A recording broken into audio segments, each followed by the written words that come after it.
नमस्कार। आज के हमारे इस ऐतिहासिक विश्लेषण में आपका बहुत बहुत स्वागत है।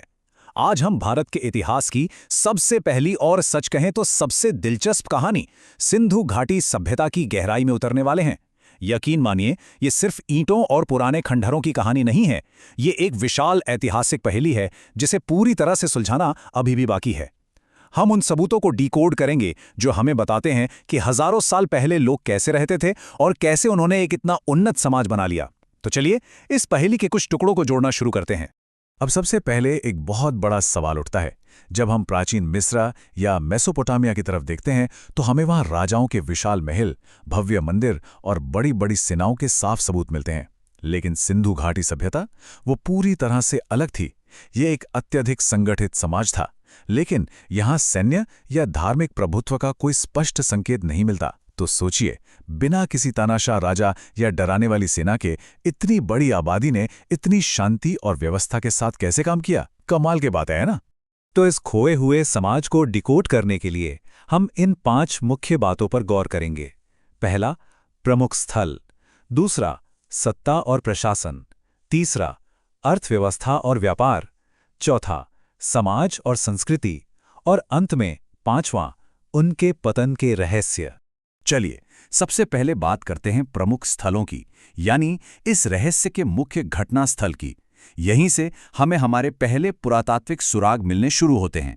अगर हम 2 सबसे प्रमुख यूनेस्को मान्यता प्राप्त साइट्स को देखें, हड़प्पा और मोहनजोदड़ो, तो दोनों अपने आप में बिल्कुल अनोखे हैं। हड़प्पा, जो रावी नदी के पास था, वो व्यापार मार्गों का एक बहुत बड़ा केंद्र था। यहाँ हमें विशाल अन्नागार और सबसे अनोखी चीज, ताबूत में दफनाने के प्रमाण मिलते हैं। जी हाँ, ताबूत। वहीं दूसरी तरफ सिंधु नदी पर बसा मोहनजोदड़ो है, जिसका मतलब ही होता है मुर्दों का टीला। यहाँ हमें वो मशहूर द ग्रेट बाथ, कांस्य की नर्तकी की मूर्ति और प्रसिद्ध यूनिकॉर्न वाली मोहरें मिलती हैं। ये दोनों शहर अपनी अपनी खासियतों के साथ इस सभ्यता को एक मजबूत आधार दे रहे थे। आगे बढ़ते हैं दूसरे पॉइंट पर, सत्ता और प्रशासन। क्योंकि आखिरकार एक साम्राज्य चलाना कोई छोटी मोटी बात तो थी नहीं। अब जरा सोचिए, उस जमाने में जब कोई आधुनिक संचार तकनीक नहीं थी, तो इतने बड़े इलाके में बिल्कुल एक जैसी टाउन प्लानिंग कैसे होती होगी? ये बिना किसी मजबूत प्रशासन के तो संभव ही नहीं है। पहले इतने बड़े पैमाने पर एक समान नगर बनाने के लिए श्रम जुटाना, फिर पूरे इलाके से कृषि कर यानी टैक्स वसूलना, और अंत में उन संसाधनों को राज्य के खजाने के रूप में बड़े बड़े अन्नागारों में सुरक्षित रखना। ये सारे सबूत चीख चीख कर एक बेहद शक्तिशाली और कुशल केंद्रीय प्रशासन की गवाही देते हैं। और यहाँ एक ऐसी बात आती है जो सच में हैरान कर देती है। इतने विशाल प्रशासन के बावजूद पूरे क्षेत्र में कहीं भी किसी मंदिर का कोई पुरातात्विक प्रमाण नहीं मिलता। बिल्कुल नहीं। इसका सीधा सा मतलब है कि यहाँ पुजारियों का शासन नहीं था, बल्कि व्यवस्था काफी हद तक धर्मनिरपेक्ष थी। कई विशेषज्ञ मानते हैं कि शायद पुजारियों या राजाओं के बजाय व्यापारियों का एक वर्ग सत्ता को संभाल रहा था, जो लाभ और व्यापार के जरिए सब कुछ नियंत्रित करते थे। तो हमारा तीसरा पॉइंट भी इसी से जुड़ा है, अर्थव्यवस्था और व्यापार, जो किसी भी सभ्यता के विकास का असली इंजन होता है।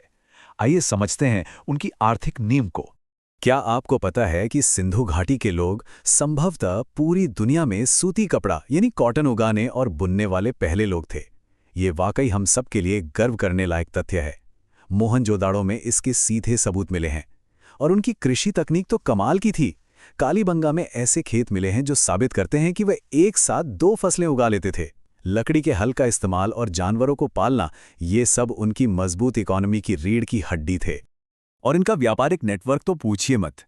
कृषि के साथ साथ ये लोग बड़े पैमाने पर चीजें एक्सपोर्ट भी करते थे। टेराकोटा के बर्तन, खितड़ी खदानों से तांबा, अफगानिस्तान के शोरतुगई से नीले रंग का लाजवर्द पत्थर और लोथल से करेलियन मोती, वे इन बेहतरीन चीजों का निर्माण करते थे। और सबसे चौंकाने वाली बात क्या है? ये सब बिना किसी मुद्रा या करेंसी के होता था। उनका पूरा व्यापार एक अत्यधिक परिष्कृत वस्तु विनिमय यानी बार्टर सिस्टम पर टिका हुआ था। और ये व्यापार कितनी दूर तक फैला था? करीब 1500 मील। जी हां, वे मेसोपोटामिया यानी आधुनिक इराक तक व्यापार करते थे, जहां के ऐतिहासिक रिकॉर्ड में सिंधु घाटी के लोगों को मेलुहा के नाम से दर्ज किया गया है। सोचकर देखिए, उस दौर में बिना किसी आधुनिक ट्रांसपोर्ट के इतनी दूर तक पहुंच बनाना कितनी असाधारण बात थी। चलिए चौथे हिस्से पर आते हैं, समाज, धर्म और संस्कृति। अब तक हमने शहर और व्यापार देखे, लेकिन वो लोग असल में थे कौन? वैसे तो उनके शहर बाहर से देखने में एक जैसे लगते हैं, लेकिन उनके समाज में एक स्पष्ट पदानुक्रम या क्लास सिस्टम मौजूद था। जो कुलीन या अमीर वर्ग था वो ऊंचे गढ़ों में रहता था। उनके पास कीमती रत्नों के गहने और फाइनेंस के दुर्लभ बर्तन होते थे। वहीं सामान्य लोग निचले शहरों में रहते थे और साधारण टेराकोटा का इस्तेमाल करते थे। ये फर्क हमें साफ बताता है कि शहरों के भीतर सामाजिक और क्षेत्रीय दूरियां बनी हुई थीं। उनकी संस्कृति की सबसे बड़ी पहचान थी उनकी लिपि, जिसे बूस्ट्रोफेडॉन शैली कहा जाता है। ये कोई साधारण वर्णमाला नहीं, बल्कि चित्रों पर आधारित लिपि है। इसे पहली लाइन में दाएं से बाएं और अगली लाइन में बाएं से दाएं लिखा जाता था। लेकिन सबसे बड़ी परेशानी यह है कि आज तक इस भाषा को डिकोड नहीं किया जा सका है, और यही वजह है कि हम उन्हें आज भी पूरी तरह से नहीं समझ पाए हैं। अब यहाँ एक बहुत दिलचस्प बात देखिए कि कैसे इतिहास में नई खोजें पुरानी धारणाओं को पलट कर रख देती हैं। पहले जब लोथल में एक आदमी और औरत का कंकाल एक साथ मिला और औरत के सिर पर चोट थी, तो कुछ लोगों ने तुरंत कह दिया कि ये सती प्रथा का सबूत है। लेकिन रुकिए, 2019 में राखीगढ़ी में ऐसा ही एक और जोड़ा मिला जिसमें कोई चोट नहीं थी। इस नए सबूत ने उस पुराने ड्रामेटिक सिद्धांत की हवा निकाल दी। ये हमें सिखाता है कि ऐतिहासिक साक्ष्यों को कितनी निष्पक्षता से जांचना चाहिए। और अब आते हैं पांचवें और आखिरी पॉइंट पर, पतन के रहस्य, इतिहास का सबसे बड़ा कोल्ड केस। इतनी उन्नत सभ्यता अचानक खत्म कैसे हो गई? इसे लेकर 4 मुख्य सिद्धांत हैं। पहला, आर्य आक्रमण का सिद्धांत, लेकिन यह बहुत विवादित है क्योंकि सिर्फ 2 कंकालों पर ही चोट के निशान थे और जेनेटिक अध्ययनों पर भी विद्वानों में आज तक बहस जारी है। दूसरा सिद्धांत पर्यावरण से जुड़ा है, जहां नदियों के मार्ग बदलने से सूखे की बात की जाती है, पर यह प्रक्रिया बहुत धीमी रही होगी। तीसरा, भारी भूकंप आने की बात होती है, जिसके सबूत कालीबंगा में मिलते तो हैं, पर इससे पूरी सभ्यता एक साथ नष्ट नहीं हो सकती। और चौथा है व्यापार का पतन। सच तो यह है कि इनमें से कोई भी सिद्धांत अपने आप में 100% पूर्ण नहीं है, और वैज्ञानिक आज भी इन पर निष्पक्ष रूप से चर्चा कर रहे हैं। खैर, एक बात तो तय है कि ये पतन रातों रात नहीं हुआ। ये एक क्रमिक प्रक्रिया थी।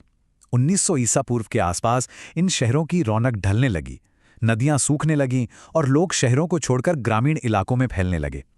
इसके बाद जो ताम्रपाषाण संस्कृतियां आईं, वो काफी पिछड़ी हुई थी। भारत को दोबारा ऐसा शानदार शहरीकरण देखने के लिए अगले 1500 साल का लंबा इंतजार करना पड़ा, जब आखिरकार महाजनपदों का दौर आया। तो जाते जाते एक आखिरी सवाल, उनकी उस रहस्यमयी बिना पढ़ी हुई लिपि में और क्या-क्या दबे राज छुपे हैं? हमने उनके शहर देखे, उनका व्यापार समझा, लेकिन उनकी असली आवाज अभी भी हम तक नहीं पहुंची है। जरा सोचिए, जिस दिन हम उस चित्रात्मक लिपि को डिकोड कर लेंगे, न जाने ऐसे कितने और रहस्य सामने आएंगे जो हमारे इतिहास की समझ को पूरी तरह से बदल कर रख देंगे। तब तक सिंधु घाटी सभ्यता की ये अद्भुत विरासत हमें ऐसे ही हैरान करती रहेगी। हमारे आज के इस विश्लेषण में जुड़ने के लिए आपका बहुत बहुत धन्यवाद। अगली बार एक नई जानकारी के साथ फिर मिलेंगे।